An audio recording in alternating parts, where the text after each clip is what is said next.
এই যে চলমান সময়ে আমাদের দেশের মেধাবী শিক্ষার্থীরা যে কোটা বিরোধী আন্দোলন করতেছে, এই কোটা বিরোধী আন্দোলনটা আসলে কি, এবং তারা বারবার এই কোটা বিরোধী আন্দোলন করে কেন সাকসেস হতে পারতেছে না, মানে সফল হতে পারতেছে না, কেন বারবার সড়ক অবরোধ করে যানবাহন বন্ধ করে দিয়ে রাস্তায় ক্রিকেট খেলতে হয়, রাস্তায় অবস্থান করতে হয়, সেটি আজকে আপনাদের সামনে বোঝাচ্ছি। এখন আমরা মূল কথায় আসি। আসলে কোটা সংস্কার করতে সরকার রাজি হচ্ছে না কেন, বা কোটা সংস্কার কেন করতে যাচ্ছে না? এক নম্বর পয়েন্ট আসি।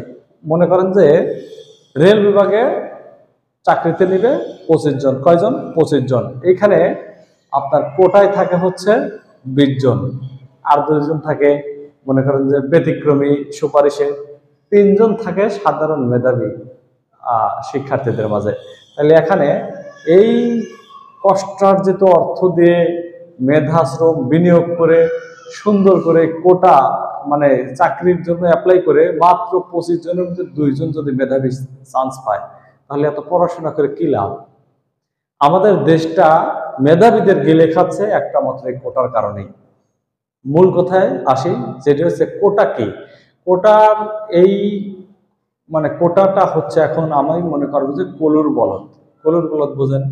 আপনার গোয়াল ঘরে যদি 10টা গাভী মানে 10টা গরু থাকে, 10টার মধ্যে যেটা সবচাইতে বলদ এবং শক্তিশালী তাকে দিয়ে তো আপনি হাল চাষ করাবেন না। তার মানে সুন্দর করে আপনি ধরবেন, ইচ্ছা মতো টেনে নিয়ে যাবে। তার থেকে যে কাঠামো ভালো, সুন্দর, স্বাস্থ্যবান, সুস্বাস্থ্যবান, একটু দুষ্টু, সেই দুষ্টু গরু দিয়ে আপনি হাল চাষ কিন্তু করাতে চান না। তাকে দিয়ে কেন করান না? ওই যে একটু নড়াচড়া বেশি করে, সেই সেম কাহিনী। মানে কোটা হচ্ছে কলুর বলদ। দাদা মুক্তিযোদ্ধা ছিল, তার নাতির ছেলে মনে করেন যে নাতি এসে দাদা মুক্তিযোদ্ধা, নাতি এসে মনে করেন শিক্ষিত নাই, পড়াশোনা নাই, তেমন কলুর বলদের মতো তাকে সরকারি চাকরি দিয়ে দেওয়া হচ্ছে। তাইলে আমাদের দেশের যারা মেধাবী শিক্ষার্থী পড়াশোনা করে উচ্চ শিক্ষিত হচ্ছে, লাভ করতেছে, চাকরির যোগ্য পারফেক্ট, তাদের চাকরি দেওয়া হয় না। তাহলে কলুর বলদটা কোনখানে? এইখানেই।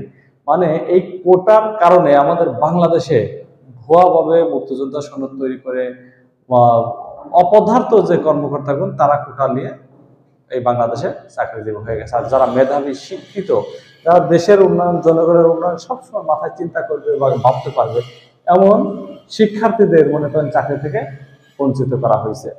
এটা হচ্ছে কোটা বিরোধী আন্দোলন। বারবার শিক্ষার্থীরা আন্দোলন করেও এই কোটা বিরোধী মনোভাব কিন্তু সরকারের ভিতর থেকে দূর করতে পারতেছে না। কেননা বোঝেন নাই?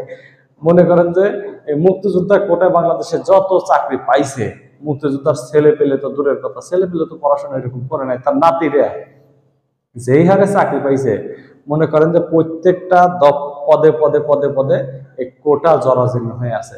যার কারণে উপর থেকে একটা প্রেশার আসতেছে, খবরদার কোটা বিরোধী বা কোটা সংস্কারের উদ্যোগ নেবেন, আমরা কিন্তু সিস্টেম ফালাই দেবো। বিষয়টা বোঝেন নাই? তাহলে এখন এই শিক্ষার্থীরা যে তাদের ক্লাস বর্জন করে তারা যেই আন্দোলনে নামছে, তাদেরকে তাদের সাথে কঠোরভাবে হাস্যরূপভাবে ব্যবহার আচরণ করা, রায় প্রদান করা, এটা কতটুকু চলতি আপনারাই ভাববেন। সবাই ভালো থাকুন, সুস্থ থাকুন। আমার চ্যানেলটি অবশ্যই সাবস্ক্রাইব করবেন। পরবর্তী ভিডিও দেখার আমন্ত্রণ জানিয়ে বিদায় নিচ্ছি। আল্লাহ হাফেজ।